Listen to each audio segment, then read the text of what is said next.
Hi, welcome.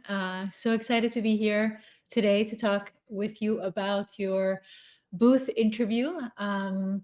I don't think that you have received any interview invites yet. So as you wait, this is a great time to get yourself mentally ready and also know what to expect once the interview invites come out. For those of you who do not know me, I am Susan Berishaj, founder of Sia Admissions. We are a boutique admission coaching firm focused on helping applicants go through the MBA journey from beginning until the end of the process. We do have a very comprehensive approach to our coaching guide, and I'm really excited today to share close to a decade of experience helping applicants go through the booth interview and share some insights that can be helpful for you as you prepare. I have, as you can see here on the computer, I have a few slides that I would love to go through, and then we're going to have Q&A here in this live. After that, just so you know, today's session is slightly a little bit different than your other sessions in the sense that our mock interviews that I encourage all of you to join. Our mock interviews will take place at 1:15 Eastern time. So maybe you can convert that to Pacific time because, I'm not very good at math. So let's talk about what I'm going to cover in today's session. We're going to go through the booth interviews, some do's and don'ts, common interview questions, and how you're going to think through them in terms of your preparation process, and then Q&A. We will be monitoring the Q&A session, so write your questions in the chat. This way, once I'm done with the presentation, we can go through some of those questions and definitely join the mock interviews afterwards, even if you are just seeing how others respond, so you can learn really live what does a really strong interview response look like. Excellent. So let's dive right in. So when you get your interview invite, you will have two parts. The first part is your one-on-one interview. So you book that based on the schedule that Booth offers. And then the second part is the video. I'm going to start first with the video so we can get that out of the way and then talk about the one-on-one interview. So the video component, you will have essentially 2 weeks to submit. You have to submit a 60-second video in response to one of the two questions on the screen. So the first question is, tell us about something new you learned recently that shifted your worldview. How did it influence your behavior and or action? And the second question is, what is something you wish people knew about you, but you're not sure that they do?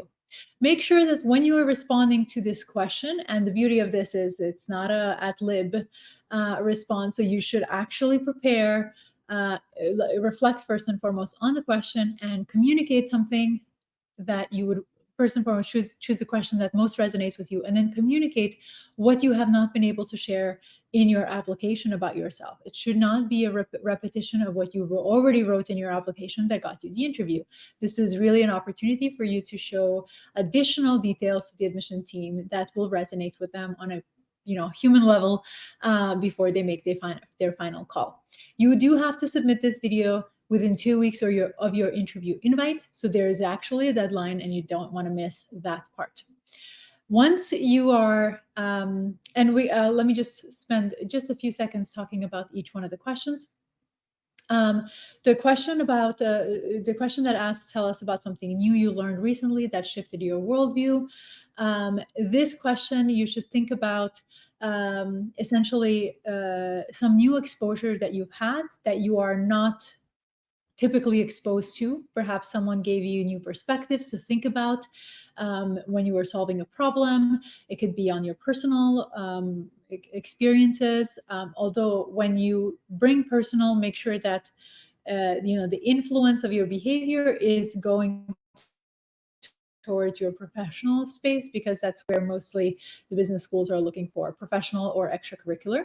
And it could be that something new that you've learned, it's in your extracurricular engagement. So definitely integrate that in here. There is definitely no right or wrong, but it shouldn't be something new that you learned shouldn't be table stakes shouldn't be elementary in terms of what you include. If you choose to go with the question, what is something you wish people knew about you, but you're not sure that they do? Think from the perspective of, when people first meet you, what is the perception that they have about you? And, how can you shift that perspective, right? So sometimes people may see you as, guarded, but maybe you are really warm, and you can talk about that in your response.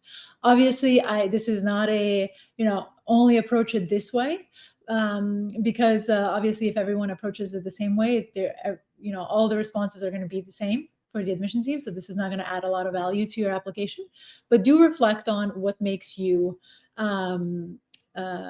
unique that you wish people knew about you in the second option, if you choose to go with that route. Any questions that you have about the video, please write them in the comment section or chat section of this. Sorry, actually, I'm not sure. Q&A or chat. Maybe, Selby, you can guide on the chat where they need to write their questions down. Okay, let's continue with the one-on-one component. So you will receive, once you are invited to interview, you will receive essential information about booking your interview. Interviews are conducted either by second-year students or alumni in most situations. The interview booth actually interviews to admit, which means they are looking for ways to say yes to you. The interview is very conversational and it's blind, which means, blind interview, all of that means is that they don't have the rest of your application. All they have is your resume in front of them when they're conducting the interview. Now, that doesn't mean that your that the interviewer has not read the resume. So please go in with the expectation that the interviewer that is interviewing you has prepared for the interview, which means they have read the resume in advance of your actual interview. In terms of how they're evaluating candidates, they are looking for intellectual curiosity. Booth is a quantitatively heavy school. It's a research institution, if you look at University of Chicago, and intellectual curiosity is really important to Booth. You have to demonstrate that.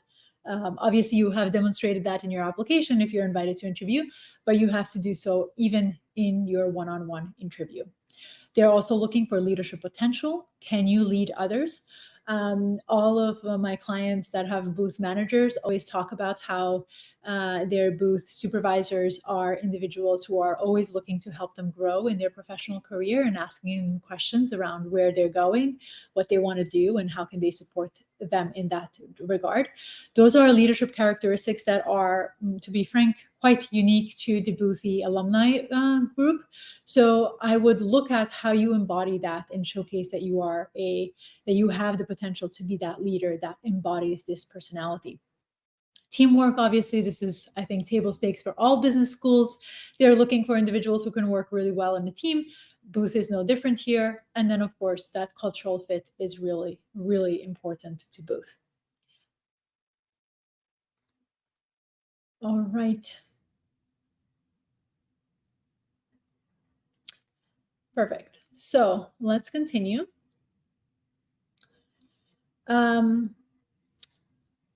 In terms of preparation, I know that you have all obviously done your research before you submitted your application and know why you have chosen to apply to Booth. Given that the applications were due at the beginning of January, we are already in February. You probably may not necessarily always remember what the nuances of why you chose to apply. So I encourage everyone to re-review your booth, the booth offerings that resonated with you when you submitted your application. So Booth has a question that asks you why Booth, essentially. So reread your essay as to the reasons why you have given Booth, like your application to review to be considered for that program. Also, look at obviously what their academics are, but also extracurriculars, hands-on learning opportunities. What are the offerings that they provide to you that makes it stand out? The question that we're going to cover just in a little bit will ask you why Booth, and you need to have concrete examples as to why you have chosen this particular school. If you go in general, you are, an M7, you're a top ranked school, none of that matters. I'm going to be very blunt here. They know where they stand in the rankings. You should focus on really communicating why have you chosen Booth specifically, what it offers. This is essentially an opportunity for you to move in the direction of the career that you want. So show them how Booth is going to offer you that. And you need to revisit your application, reconnect with students, alumni, and individuals that you have spoken with during the application process to reignite those conversations and ask them even for support in this process. You do want to demonstrate that you have a very clear understanding of what Booth is going to offer you in order to get to your career goals. Booth is very focused on the why, and they want to know that you have asked those deep questions of yourself as to why you have chosen Booth, and that only comes with specific details. They are looking for individuals in terms of how you stand out. You want to showcase that you are self-aware. So where are your strengths, where are your weaknesses? It's really, really important. And weaknesses, I don't mean by, I'm really bad at math, right? What I mean is, where are the areas that you want to develop that Booth can offer you an opportunity for you to develop? You also want to showcase that you have a collaborative mindset. This means that you want to make sure that the examples that you're including, and I always say one question equals to one example, right? So you always have to bring in an example from your past experiences that, especially in the behavioral questions, that can help illustrate you in action. And the examples that you choose, so this is the preparatory work, right? The example that you choose, some of them should demonstrate the collaborative mindset, the collaborative approach in how you solve problems. Obviously, problem solving is important. If everything works out according to plans, then do you even need managers, right? This is about your leadership potential demonstrated through how you solve problems, how you engage with others, how you influence decisions. All of that is a part of of the examples that you choose to communicate your value to the admission team. In terms of particularly your behavior questions, where you're including examples, you should be structuring your responses using the STAR method.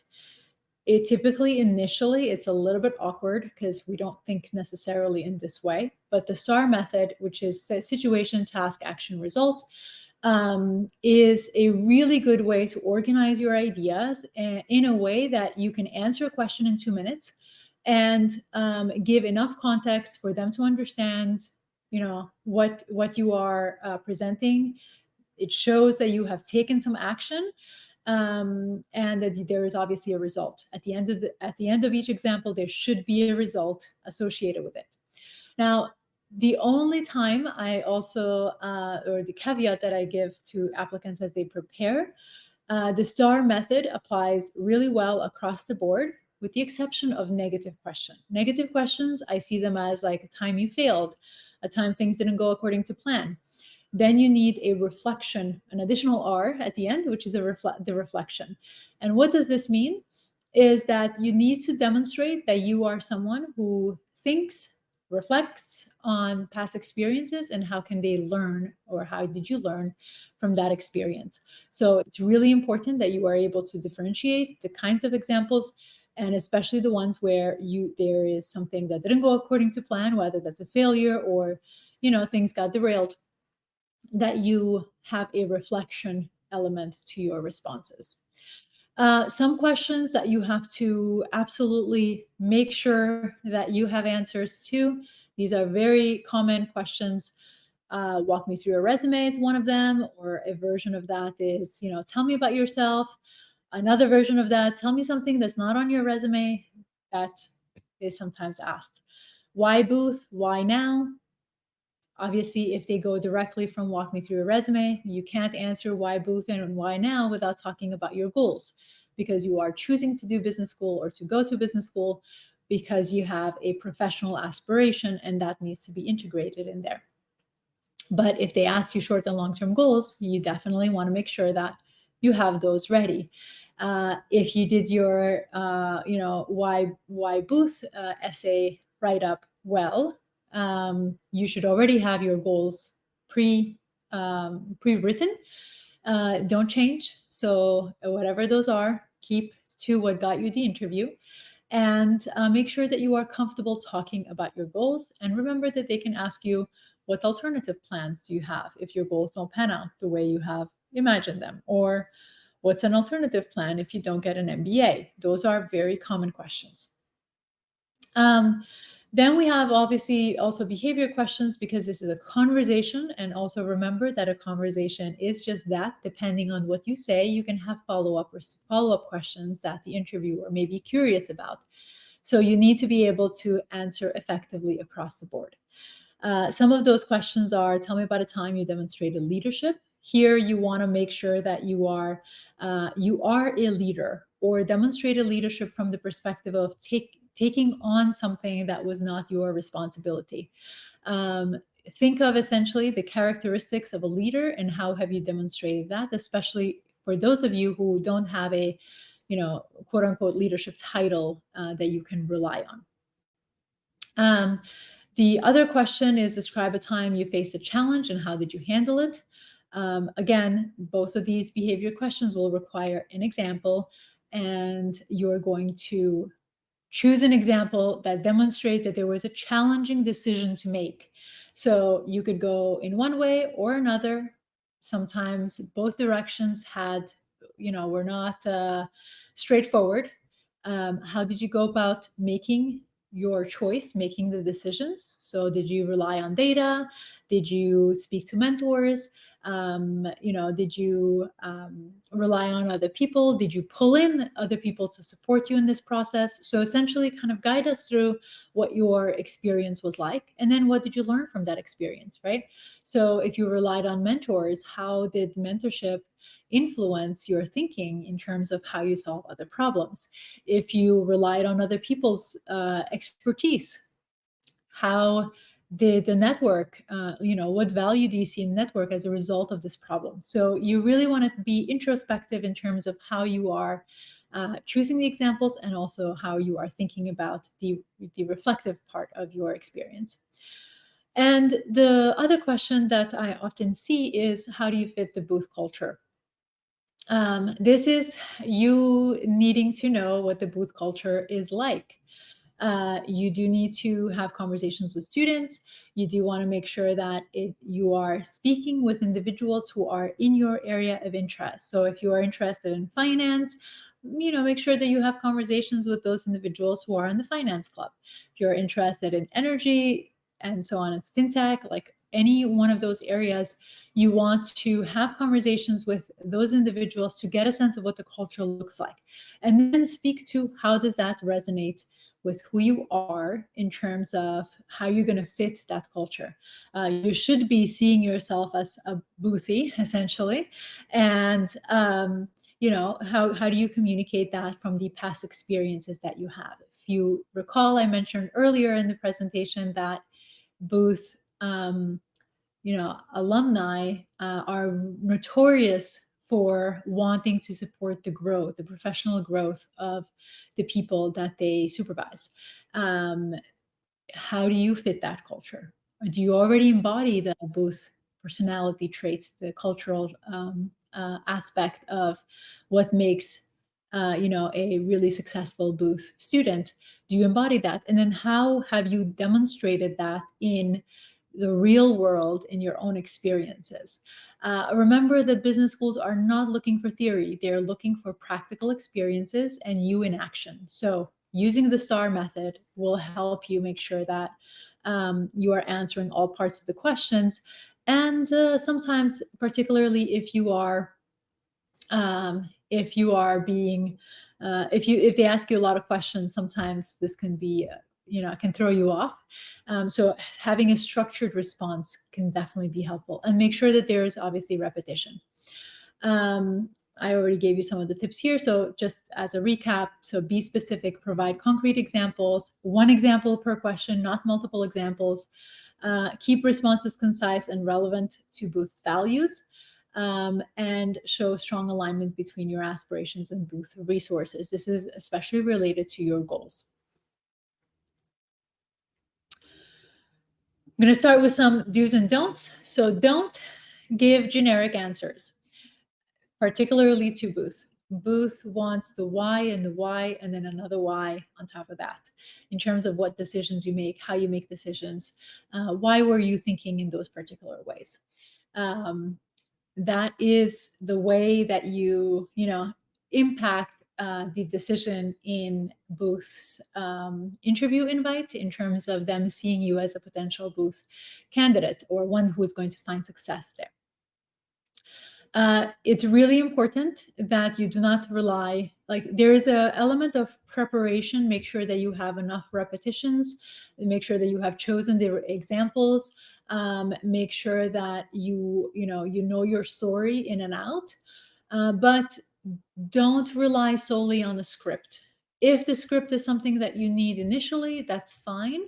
But towards the end, by the time you get to the interview, I strongly suggest that you rely on bullet points just as reminders or anchors to help guide your discussion, as opposed to relying on a word for word. The reason that is one, well, you're not going to sound natural, you're going to sound robotic.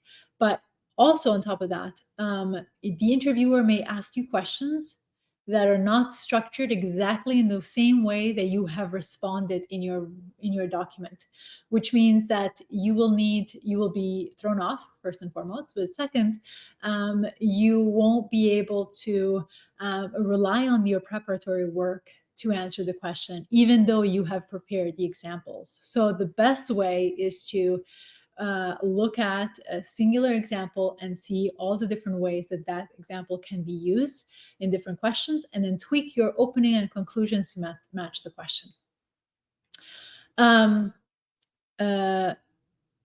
Don't focus obviously only on achievements. Achievements are really important, but Booth also values the humility, potential growth. They value people who actually care about other people. So even though they're a quantitative school, they do actually care about people. So make sure that you are not just focused on, I help the business do this, and forget about your teammates, forget about your subordinates. You have to bridge the gap, or work on both elements of achievement, of course, from a business perspective, but also achievement from the perspective of your teammates.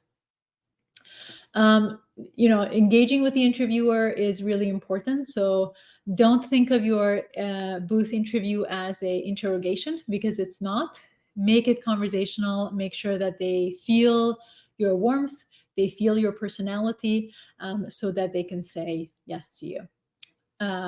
And some do's, obviously I mentioned already, do your research. I know you have done it already, but make sure you go through it again. Make sure you have a list of every person you've spoken to, every event that you have attended, some insights from those individuals as data points that you can rely on as you have a natural conversation with your interviewer. Practice behavioral questions using real examples. You obviously want to showcase your leadership, your teamwork, your problem-solving skills that you bring to the table. And again, one question, one example. Showcase your interpersonal skills, right? I don't think I need to dive into deeper there. And that self-reflection. Booth is notorious for asking why. Why are you here, not somewhere else? Is one of a quote as you go downstairs to the classes in one of the Booth buildings, and that is, something that they value deeply. And I'm sure as you watch the information session, that was something that was brought up.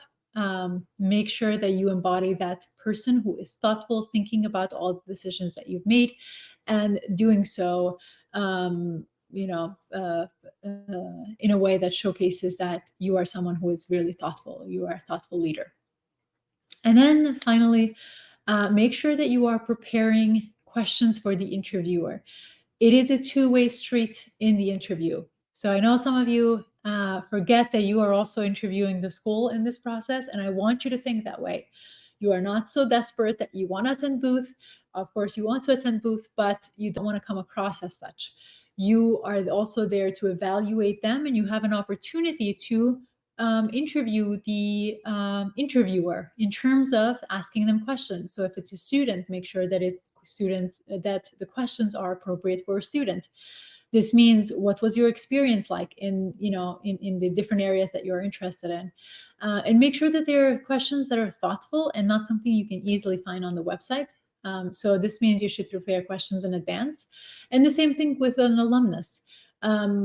What would you want to learn about from someone who has graduated maybe a couple of years ago and has experienced the post MBA journey?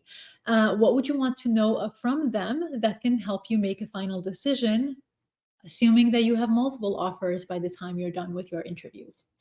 That's the mindset you want to go in with every interview for all the schools, because obviously that's a important element of engaging with other people, right? No one likes a desperate person, and so it's true also in the interview process. If you guys need support, one-on-one mock sessions, we do offer those at Sia Admissions. You can request a consultation for Booth or any other school that you're going through. We can set up a time to go through mocks. We will give you a set of questions that you will prepare in advance of the mock interview. And then we go through and help elevate your responses in a way that obviously supports your overall application to your target institution. All right, I'm going to stop sharing screens. I don't know how much time we have left, but if there are questions, I'm happy to answer them here.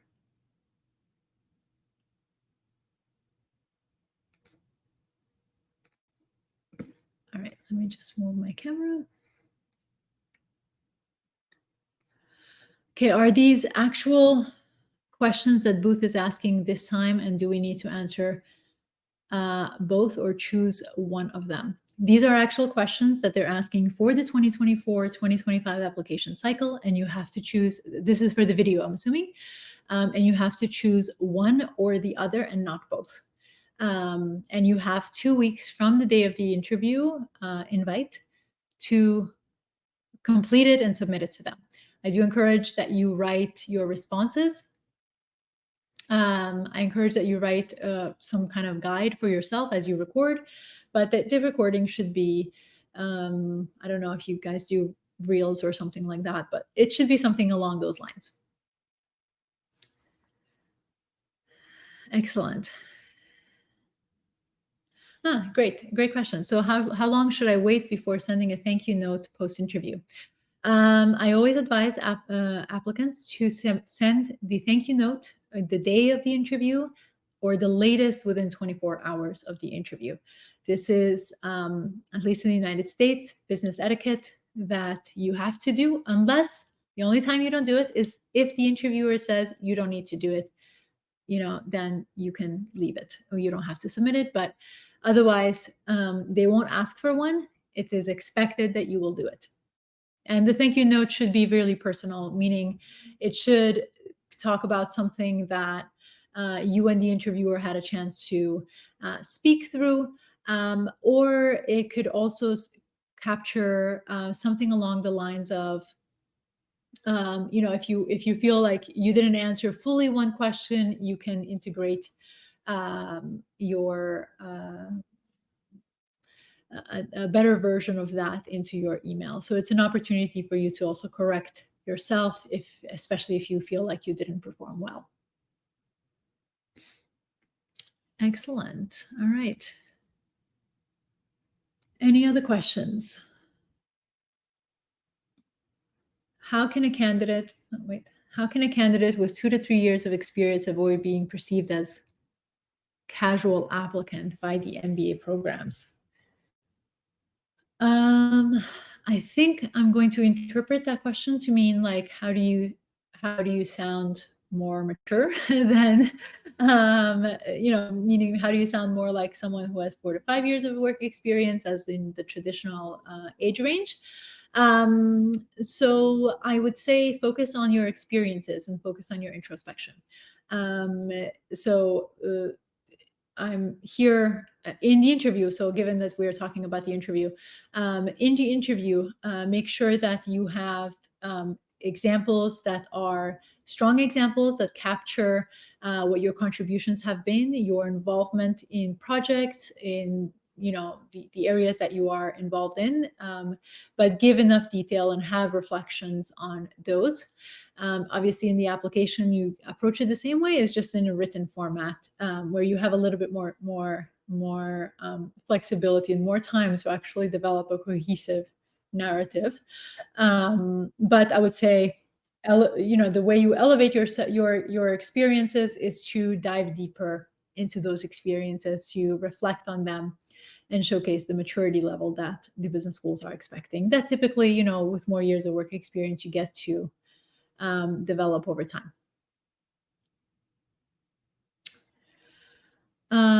This is more general questions rather than the booth per se, but how would you advise us to answer? Tell me about yourself. Should you answer it in a way like outside of my resume and give personality traits, or should we use your resume? This is a great, great question that I spend quite a lot of time with clients to go through. So the way I like to answer the tell me about yourself question is actually to anchor it on a theme. And a theme is the way I focus that is to essentially make it a theme about something that is very um,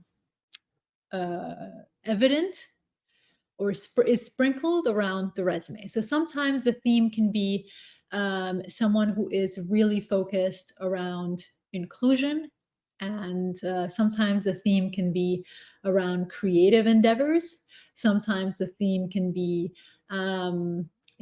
exposure to technology. It really depends on the person's experiences. But if you look at your resume as it stands, what I suggest that you do is look for the patterns of your personality that is woven into your resume, and then make that your theme.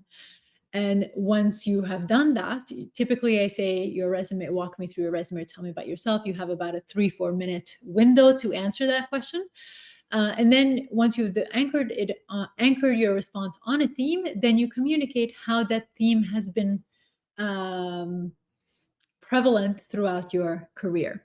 So sometimes that starts with, in college, I did this, which led me to look for opportunities around, whatever your first job was. And that led me to the next phase. But always look at your story from the perspective of what were you looking to gain as you moved in your career, and communicate the proverbial white space on your resume, and not a read through of what's on your resume, because again, you have to assume that the interviewer has read your resume. They see what's on the page. Here is an opportunity for you to give them the backstory around your decision-making process, and the theme is really a great way to do that seamlessly. That kind of captures your entire experiences in sort of like in a nice box. Although we try not to be in a box. So I have a relatively low quant score on my GMAT. Since you mentioned Booth is a quant heavy school, is there anything I can do at this stage to demonstrate quant abilities? At this stage, I mean, we should be anticipating interview invites any day. And at this stage, they probably have made a decision on sort of like what they're going to do.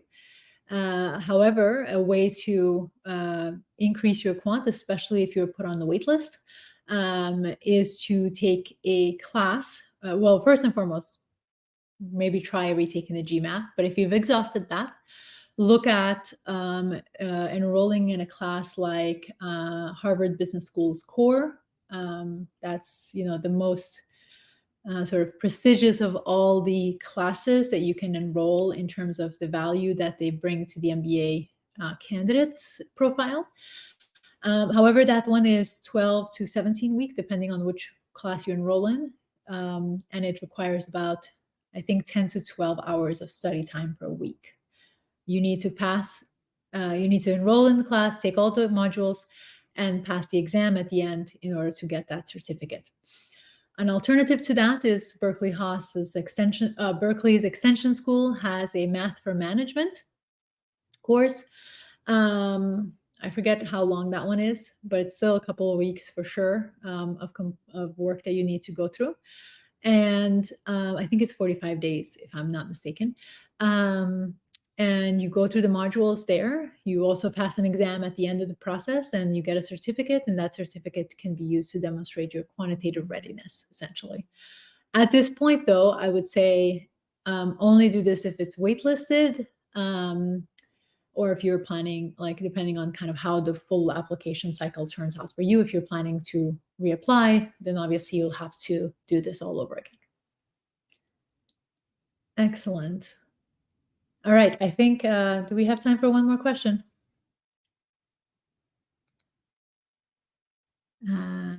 Okay, let's go with one more question. So if some questions caught us by surprise, is it okay to collect our thoughts by using a pen to write short bullet points and then answer?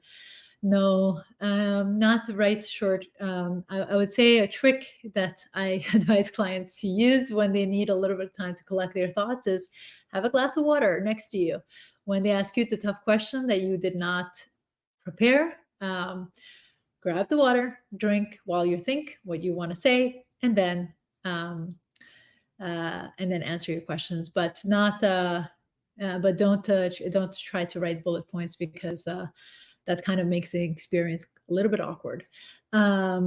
However, I would say one of the practical advice that I can give in terms of your preparation process is go through, I mean, there's quite a few, I know GMAT Club has, interview experiences from past applicants. Look through those questions in terms of what questions can arise. And then try to have a lot of examples that you can rely on. And then at the end, sometimes you just answer based on what comes to mind, because you don't have a lot of time to reflect. But I would say you want to have about I would say close to 10 examples that you have sort of in your repository that can answer many different questions. This way, even if it's a question that you haven't actually prepared for, you can look at your roster of examples and see which one can you use to answer that question. But this happens with time, so you can't prepare for this in a couple of days.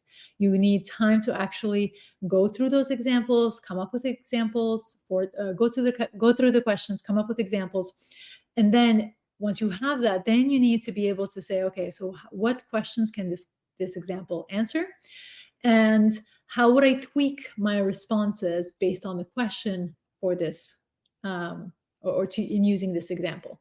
So this really does need time. So if you're going through this process, and know that you'll have about 2 to 3 weeks once they are invited to interview to actually complete your interview. Starting early, this process will help you with that component. The only way you get better is by practice. Excellent. Okay, I think we're done. There's no more questions.